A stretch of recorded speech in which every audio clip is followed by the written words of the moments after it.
Oke, selamat siang semuanya. Perkenalkan, nama saya Rivaldo Sebastian. Saya dari Prodi Arsitektur MPMA terakhir saya 156 dan saya dari kelas bela negara G188.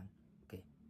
Sini saya akan menjelaskan tentang membangun jiwa bela negara melalui pendidikan dan penerapan arsitektur yang bertahan. Oke.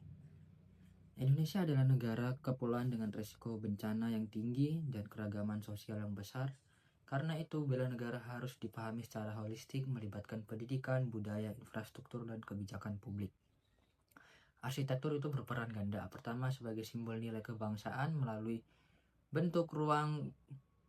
Kedua, sebagai solusi teknis untuk menciptakan lingkungan yang aman, tangguh, dan inklusif bagi masyarakat.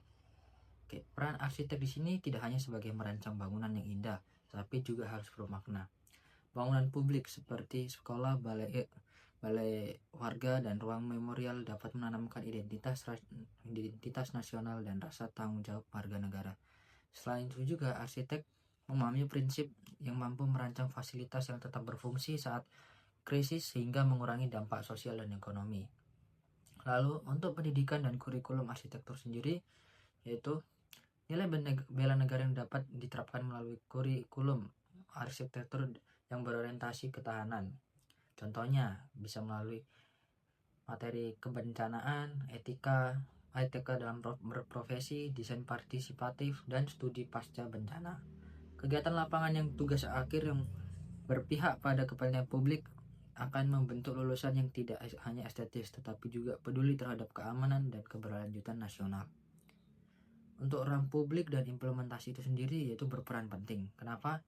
Karena ruang publik sendiri ini memiliki peran penting untuk membangun kebersamaan dan partisipasi masyarakat, seperti contohnya plaza edukasi kebencanaan, taman memorial, dan ruang berbasis kearifan lokal, yaitu merupakan contoh nyata untuk internalisasi nilai bela negara secara non-militer. Lalu untuk pada skala komunitas dan kota, implementasi dapat berupa desain jalur evakuasi, retrofit bangunan sekolah tanpa gempa, dan taman serapan air yang edukatif melalui kolaborasi lintas sektor. Sebagai penutup, bela negara dalam arsitektur adalah upaya multidimensional yang menggabungkan pendidikan, karakter, ketahanan teknis, serta desain yang bermakna. Arsitek dan institusi pendidikan memiliki tanggung jawab moral dan profesional untuk menciptakan ruang yang nyaman, inklusif, dan beridentitas nasional. Inilah kontribusi nyata arsitektur bagi ketahanan bangsa. Sekian dari saya, terima kasih.